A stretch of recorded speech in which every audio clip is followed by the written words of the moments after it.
Welcome back to the channel. Today we're unpacking one of the most important economic issues shaping lives on both sides of the Atlantic right now. What is the impact of inflation in 2025 in the United States versus the United Kingdom? We're going to go beyond headline inflation rates. We'll examine how inflation is affecting wages, prices, housing, groceries, energy, and financial planning in both countries, and how governments, central banks, and ordinary people are responding. Stick around because inflation doesn't hit everyone equally, and where you live really does matter. Let's start with inflation trends as we enter 2025. In the United States, inflation surged during 2021 and 2022, peaking at over 9%, but steadily declining through 2023 and 2024 as interest rates rose and supply chains normalized. However, by early 2025, inflation remains sticky, hovering around 3.4% above the Federal Reserve's 2% target, but far below the earlier peaks. In the United Kingdom, inflation followed a similar path, but with some key differences. UK inflation also spiked above 10% in 2022, driven largely by energy prices and Brexit-related trade disruptions. As of 2025, inflation is running slightly higher than in the US, around 4 to 5%, due in part to ongoing pressures on food prices, services, and housing. So while both countries have brought inflation down from crisis levels, inflation remains a stubborn concern, particularly for lower and middle-income households. But headline inflation doesn't tell the full story. Let's look at how inflation is affecting key areas of life in both countries. First, wages. In the US, wage growth has slowed compared to the rapid increases of 2022 and 2023. Nominal wage gains are running around 3 to 4% per year, just about keeping pace with inflation, but offering little real wage growth for many workers. In the UK, wage growth has been weaker overall. Although average earnings have increased, they haven't consistently kept up with inflation, meaning many UK workers have seen declines in real purchasing power over the past 3 years. This wage-price dynamic is crucial because even if inflation slows, if wages don't rise faster, consumers feel squeezed. Next, food and grocery prices. In both countries, food inflation has been one of the stickiest components. In the US, grocery prices rose sharply in 2022 and 2023 and have moderated somewhat but remain elevated. Staple items like bread, dairy, and meat still cost significantly more than they did just a few years ago. In the UK, food inflation has been even more acute. The combination of global factors and Brexit-related supply chain changes means that food prices are still rising faster than the overall inflation rate, and UK households are spending a larger proportion of their income on groceries than before. So while Americans and Britons alike are feeling the pinch at the checkout counter, UK consumers are arguably under greater pressure when it comes to food prices in 2025. Let's talk housing. In the US, higher interest rates have cooled some housing markets, but mortgage rates remain elevated over 6% in many areas, making homeownership less affordable.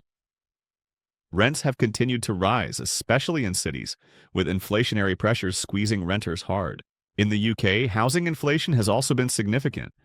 Mortgage rates climbed following Bank of England rate hikes, and house price growth has slowed but remains high, particularly in London and the southeast. Meanwhile, rents have soared across the country, pushing more households into financial stress. This means that in both countries, housing affordability remains a major inflation-related challenge as of 2025, with younger and lower-income renters feeling the greatest impact. Now let's look at energy costs. The U.S. has seen some relief here. Domestic energy production has helped stabilize gasoline and natural gas prices after the initial post-pandemic surges and energy market disruptions. In contrast, the UK remains more vulnerable to international energy price volatility. Even with energy price caps and government intervention, UK households still face higher average energy bills than Americans. The shift toward renewable energy is progressing in both countries, but hasn't yet translated into significantly lower consumer costs. So, energy price inflation is moderating faster in the US than in the UK in 2025, another area where location really matters. Let's move on to consumer sentiment and financial behavior. In the US, consumer confidence has improved somewhat but remains fragile. Households are saving less, credit card balances have risen sharply, and delinquency rates on personal debt are ticking up. In the UK, consumer confidence remains lower overall. Many households have exhausted pandemic-era savings, and debt levels are rising, particularly for younger people who face rising rents, transport costs, and stagnating real wages. Both countries are seeing more cautious consumer behavior. People are cutting discretionary spending and prioritizing essentials, a key way inflation reshapes everyday life. Now let's talk about monetary policy and central banks. In the US, the Federal Reserve kept interest rates elevated throughout 2023 and 2024 and signaled that rates will remain higher for longer as inflation remains above target. Borrowing costs for mortgages, credit cards, and small businesses are all affected, slowing consumer demand and economic growth. In the UK, the Bank of England faces a similar challenge but with a weaker economy and greater vulnerability to external shocks. As of early 2025, interest rates remain high and cuts have been delayed, putting more pressure on indebted households and businesses. This means that both countries are still grappling with the economic aftershocks of inflation, even as headline rates decline. Let's look at how inflation is affecting government finances. In the US, inflation has increased tax revenues in nominal terms, but also raised the cost of servicing government debt. The federal deficit remains high, and debates continue about spending, taxation, and entitlements. In the UK, government debt servicing costs have soared due to higher interest rates and inflation-indexed bonds, which make up a larger share of UK government debt than in many other countries. This has put additional strain on the UK public finances, limiting room for maneuver on fiscal policy. Now let's touch on social and generational impacts. In both countries, inflation disproportionately affects lower-income households, who spend a higher proportion of their income on essentials like food, housing, and energy. Younger generations are feeling the squeeze most acutely, facing high rents, rising mortgage rates, and wage growth that fails to keep up with prices. Many young adults are delaying milestones like buying a home or starting a family. Older generations, while affected by rising costs, often have fixed-rate mortgages or own their homes outright and benefit from inflation-linked pensions or Social Security cost of living adjustments. This is creating growing generational tension and inequality, with inflation exacerbating existing divides in both countries. In the United States, certain industries have passed on costs more aggressively to consumers. Healthcare costs, for instance, continue to rise faster than overall inflation. Even as energy and goods inflation has moderated, healthcare services inflation has remained stubbornly high due to labor shortages, rising wages for healthcare professionals, and increased demand from an aging population. In the UK, healthcare inflation pressures are also emerging, but because the NHS provides healthcare free at the point of use, these costs largely hit government budgets rather than individuals directly. However, the NHS itself is under strain, with inflation driving up costs for supplies, wages, and infrastructure, contributing to longer wait times and capacity pressures. Let's look at transportation costs. In the US, car prices surged during the pandemic due to supply chain disruptions but have begun to moderate. However, auto insurance premiums have risen sharply, outpacing general inflation, reflecting rising repair costs and increased claims. In the UK, car ownership costs have also climbed, but public transportation fares have increased significantly, particularly in London, where inflation-linked annual fare hikes have placed a heavier burden on commuters.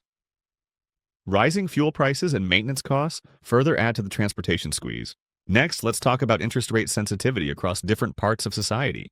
In the US, most homeowners are protected from rising interest rates thanks to the popularity of long-term fixed-rate mortgages. A standard 30-year fixed mortgage shields borrowers from rate increases for decades. As a result, most current homeowners are insulated from the latest mortgage rate hikes. In the UK, by contrast, mortgage structures are very different. Most home loans are on 2 to 5 year fixed deals, after which borrowers must remortgage at prevailing rates. This means a large proportion of UK homeowners are exposed to rising interest rates much sooner than American homeowners.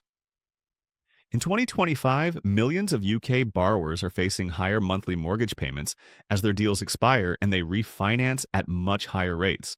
This is a key reason why the pain of inflation and high interest rates is arguably being felt more directly by UK households than by many US households in 2025. Let's go deeper into savings and pensions erosion due to inflation.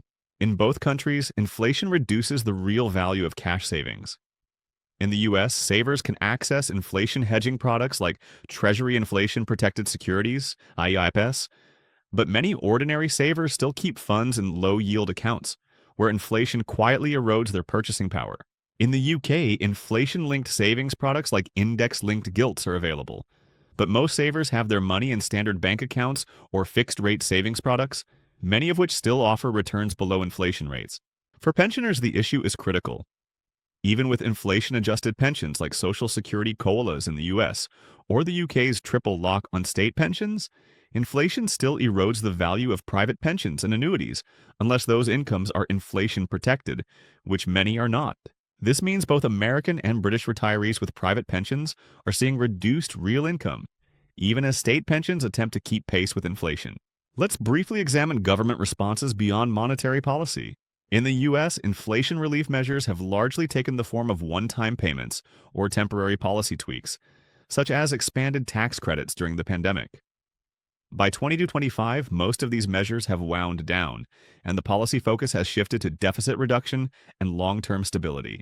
In the UK, inflation has prompted a greater array of direct government interventions, from temporary energy subsidies during the energy crisis to caps on rail fare increases. But by 2025, many of these measures have been phased out, leaving households to absorb higher costs again. In the US, inflation feels very different depending on where you live. Cities like New York, San Francisco, and Los Angeles have seen huge rent increases and rising service prices, while rural areas and smaller cities have generally seen less severe inflationary impacts. In the UK, London remains the epicenter of high costs, with rents, transportation, and services all priced well above national averages. But even regional cities like Manchester and Birmingham have seen cost of living increases that outpace average wage growth. So location remains critical when measuring the real-world impact of inflation in both countries. Let's also look at inflation expectations, how people feel about the future. In the US, surveys show that inflation expectations remain elevated, with many consumers anticipating higher prices for essentials like food, healthcare, and rent over the next 12 months. This affects behavior. People save more, spend less, and seek value more aggressively. In the UK, inflation expectations are even more pessimistic. Public confidence in the Bank of England's ability to control inflation has weakened after several years of elevated prices. And this shapes household behavior. Many Britons are delaying large purchases, reducing discretionary spending, and focusing on essentials. This points to a key insight. Even as headline inflation falls, inflation psychology lingers, reshaping how people think, plan, and spend. Finally, let's briefly discuss the impact on small businesses. In the U.S., small business owners have faced rising costs across the board: labor, materials, rent, and borrowing. Many have passed these costs on to consumers through higher prices, contributing to inflation persistence. In the UK, small businesses have struggled with not just rising input costs, but also weaker consumer demand as households tighten their belts. Energy-intensive industries, in particular like hospitality and manufacturing, have been disproportionately affected by higher energy bills. So small businesses in both countries are under pressure, but British businesses may face greater strain due to weaker consumer demand and tighter margins. Let's summarize this extended picture.